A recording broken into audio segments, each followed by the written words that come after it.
하나님의 말씀을 듣고 경외하고 예배하라 라는 제목으로 출애굽기 20장 18절부터 26절까지 말씀을 함께 나누겠습니다. 어제 본문에서 하나님은 모세를 통해 이스라엘 백성에게 십계명을 주셨습니다. 어제 본문이 십계명의 내용에 관한 말씀이었다면 오늘 본문에서는 그 십계명이 주어지는 상황과 그러한 상황 속에서 계명을 주신 하나님의 의도가 나타납니다. 십계명에 이어서 하나님은 어떻게 예배 드려야 하는가에 대한 말씀을 전해 주십니다. 오늘 본문 중 18절부터 21절에 십계명을 주신 상황에 대해서는 하나님의 말씀을 듣는 것과 그리고 이를 통해 하나님을 경외하는 것으로 구분하여 말씀을 보겠습니다.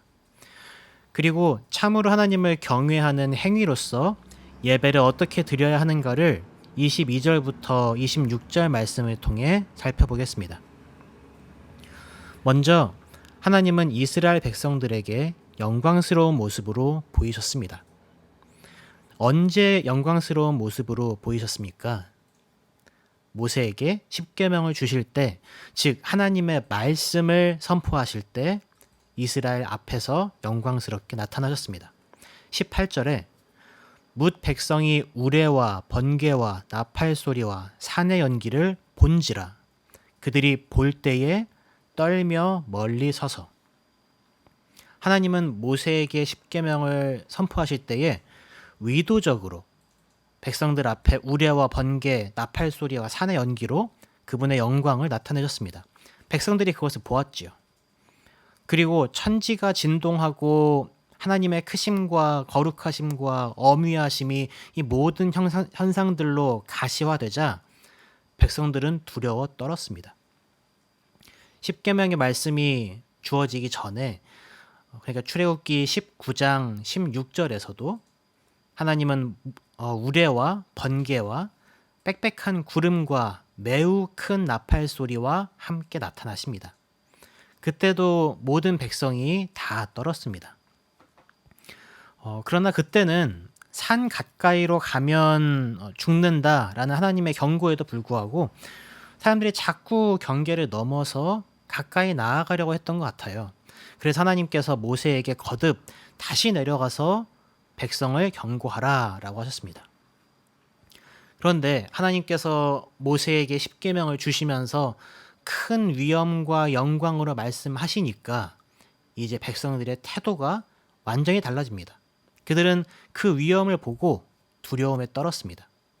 두려움에 사로잡혀서 하나님의 임재로부터 멀리 떨어져 섰습니다. 그리고 모세에게 이렇게 말합니다. 19절 말씀입니다. 모세에게 이르되 당신이 우리에게 말씀하소서 우리가 들으리이다. 하나님이 우리에게 말씀하시지 말게 하소서 우리가 죽을까 하나이다. 이스라엘은 하나님이 그와 같이 나타나 말씀하시는 것을 보고 이 하나님의 임재 가운데 섰다가는 내가 죽겠구나 라는 두려움에 사로잡혔습니다. 그래서 모세가 하나님과 그들 사이의 중재자로 서주기를 구합니다. 보시면 아시겠지만 이스라엘 백성들은 아주 특별한 경험을 한 사람들입니다. 그런데 이 특별한 광경을 보고 경험한 핵심에는 말씀이 들어 있습니다. 십계명의 말씀이 선포될 때 하나님의 영광이 보여졌고 그들은 그 광경을 보며 하나님 말씀을 직접 듣는 것을 두려워했습니다. 그래서 모세에게 이렇게 말하는 거죠. 우리가 하나님의 음성 직접 들으면 죽을 것 같아요. 그러니 모세 당신이 하나님의 말씀을 듣고 우리에게 전해주세요. 우리는 당신이 전해주는 말을 하나님의 말씀으로 알고 듣겠습니다. 이때를 회상하면서 모세는 신명기 5장 24절부터 25절에 이렇게 말합니다. 이스라엘 지파의 수령과 장로들이 모세에게 나와 한 이야기입니다. 신명기 5장 24절 25절에 우리 하나님 여호와께서 그의 영광과 위엄을 우리에게 보이심에 불 가운데에서 나오는 음성을 우리가 들었고 하나님이 사람과 말씀하시되 그 사람이 생존하는 것을 오늘 우리가 보았나이다. 이제 우리가 죽을 까닭이 무엇이니까 이 큰 불이 우리를 삼킬 것이요 만일 우리가 우리 하나님 여호와의 음성을 다시 들으면 죽을 것이라. 그리고 모세에게 하나님께 가까이 나아가서 하시는 말씀을 다 듣고 하나님의 말씀을 다 우리에게 전해달라. 우리가 듣고 행하겠다. 이렇게 말합니다. 하나님은 이와 같이 말씀을 전하시는 동안에 어떤 의도를 가지고 백성들에게 특별하게 보이셨습니다. 오늘 본문 22절에서 그것이 더욱 명확해지지요. 출애굽기 20장 22절에 여호와께서 모세에게 이르시되 너는 이스라엘 자손에게 이같이 이르라. 내가 하늘로부터 너희에게 말하는 것을 너희 스스로 보았으니. 하나님은 하늘로부터 영광스럽게 말씀하시는 모습을 이스라엘 자손들이 그들 스스로 보도록 하셨습니다. 하나님의 말씀을 받으면서 자기 눈으로 하나님의 영광을 보도록 하셨는데 거기에는 두 가지 목적이 있었습니다. 그중 하나가 하나님을 경외하는 것입니다. 오늘 본문 20절에 모세가 백성에게 이르되 두려워하지 말라. 하나님이 임하심은 너희를 시험하고 너희로 경외하여 범죄하지 않게 하려 하심이니라. 하나님은 이스라엘 백성이 이 특별한 경험을 통하여 하나님을 경외하고 하나님을 경외하기 때문에 하나님 사랑과 이웃 사랑의 가장 기초가 되는 십계명의 말씀들을 잘 지킬 수 있도록 그것을 위해 노력하고 그래서 범죄하지 않기를 바라셨습니다.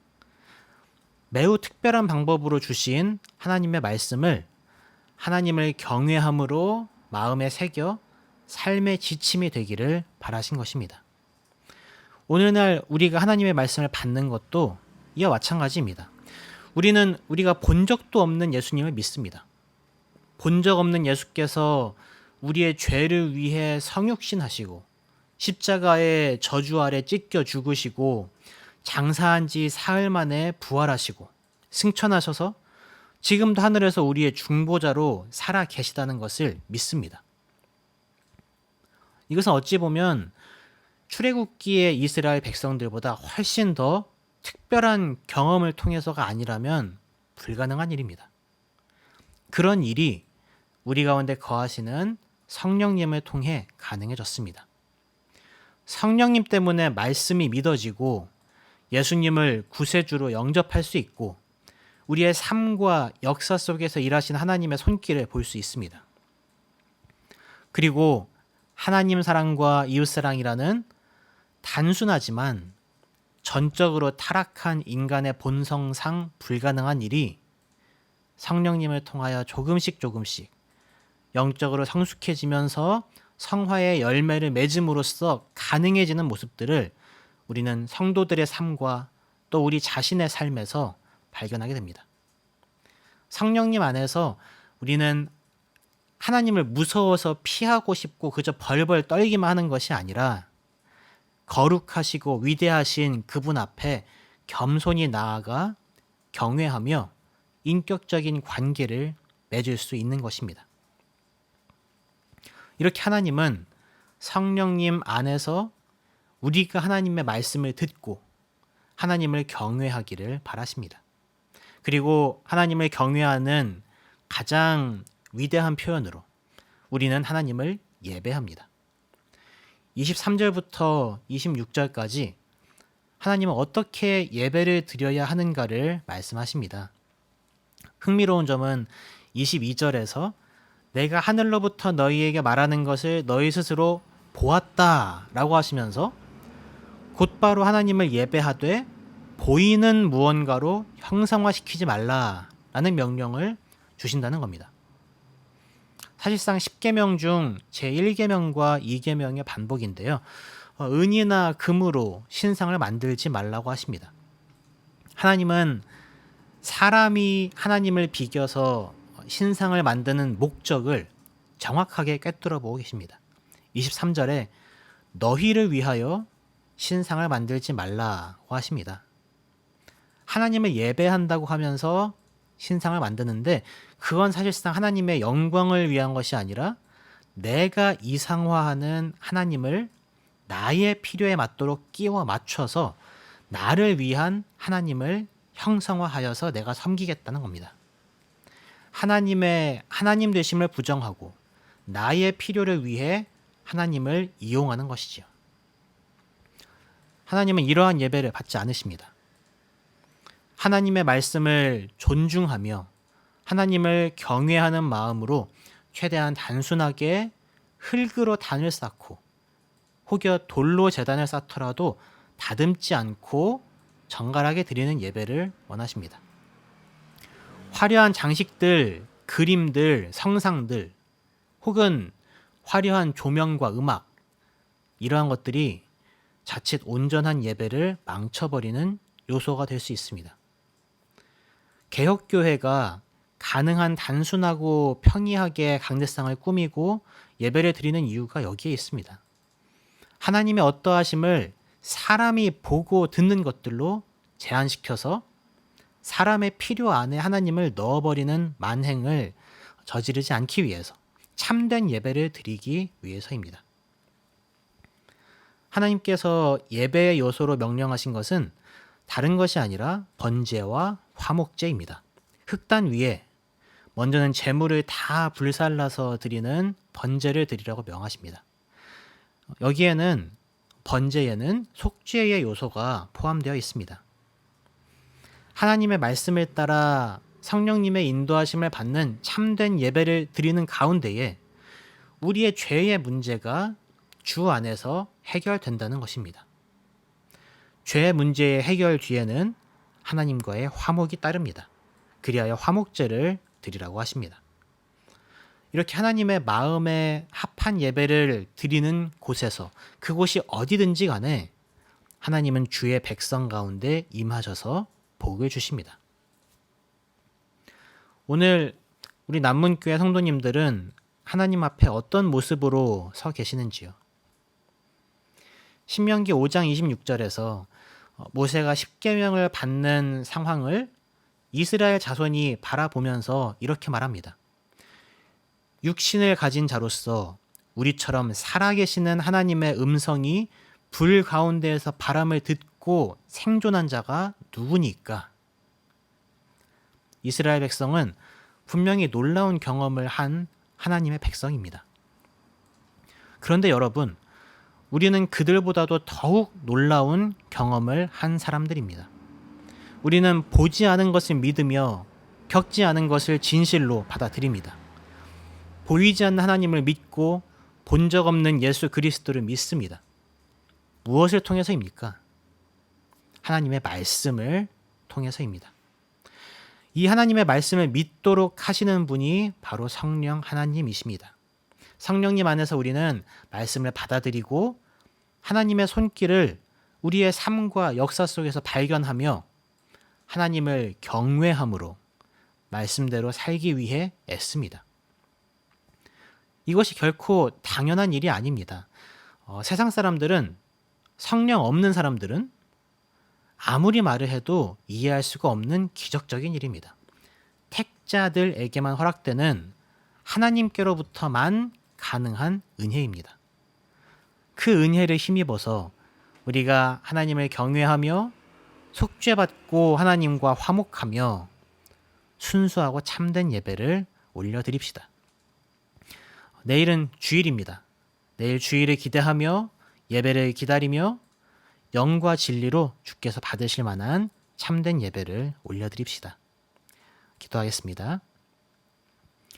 하나님, 이스라엘 민족에게 놀라운 경험을 통하여 말씀을 받게 하시고 하나님을 경외하게 하신 것과 같이 우리에게도 세상이 이해할 수 없는 방법으로 말씀을 받게 하시고 하나님 경외하는 법을 배우게 하시니 감사합니다. 우리가 우리의 기준으로 하나님을 제한하고 우리의 마음대로 예배 드리는 것이 아니라 말씀과 성령님 안에서 참으로 하나님을 경외하고 참된 예배를 드리게 하소서. 예수님의 이름으로 기도합니다. 아멘.